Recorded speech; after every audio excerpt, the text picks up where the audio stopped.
Just a week ago, I was singing the praises of slow horses and the growth the title characters showed this season, coming together to escape Devon, Cheryl Skeet, and Slough House. Then, poof, like a magic act, the teamwork disappears, and we once again have our horses tripping, slipping, and dropping paint cans all over themselves and certain PMs. I should have known this would happen when Lamb, Gary Oldman, complimented and denigrated his team to flight, Ruth Bradley, with, at least my lot F***K up on an epic scale, they're not just run-of-the-mill F*** cups like yours.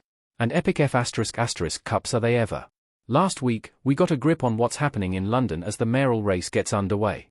The terrorist cell led by Farouk, Monty Ben, is attempting a destabilization campaign, and step 5 is assassinate a populist leader. And would you look at that, London Mayor Safar Jaffrey, Nick Mohammed, and right-wing firebrand challenger Dennis Gimble, Christopher Veers, are about to host separate rallies for their campaigns. Who to protect, wonders Slough House, and even if they guess right, will they have the skill and attention to detail to save the day? The slow horses are not as sharp when they're alone. Shirley misses another chance to apprehend one of the terrorists. With the slow horses out of Slough House, everyone scatters to find out what they can.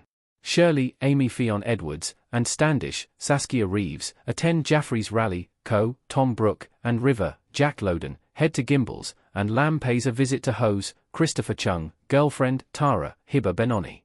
Lamb deduces Tara's real location via some old-school detective work. Flight and the dogs, on the other hand, use the tried-and-true trick of goading Ho into revealing more information than even he thought he knew. Flight may not be a slow horse, but sometimes she feels more closely aligned with their chewing gum and paperclips kind of detective work than the bureaucratic, sometimes illegal taverna version of MI5. Often frustrated and disgusted with Lamb, Flight also always seems a bit impressed with him despite herself.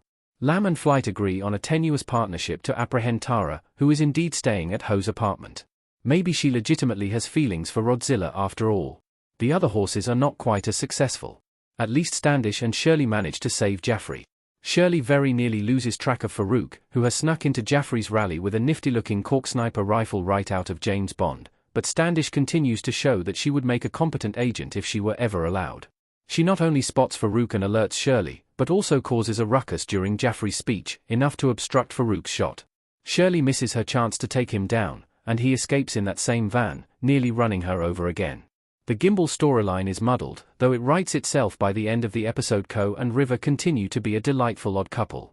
At least Shirley fares better than Co and River, who continue to be a wonderful pairing, with Co showing some real emotion, or his version of it, when River notices he's wounded because River dismissed his destabilization theory earlier. The pair go to Gimble's rally, where, as River says, everyone looks like a murderer, to attempt to stop the unsavory politician's demise. Slow horses is usually best at a gallop. The collision of several storylines in episode 4, Missiles, slows things down, and the plot congeals for a few minutes toward the end.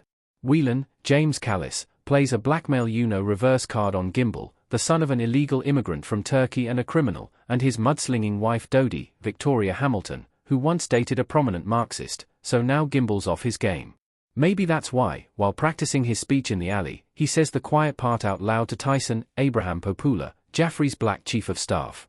Tyson just came to discuss how both candidates could avoid scorching one another too much.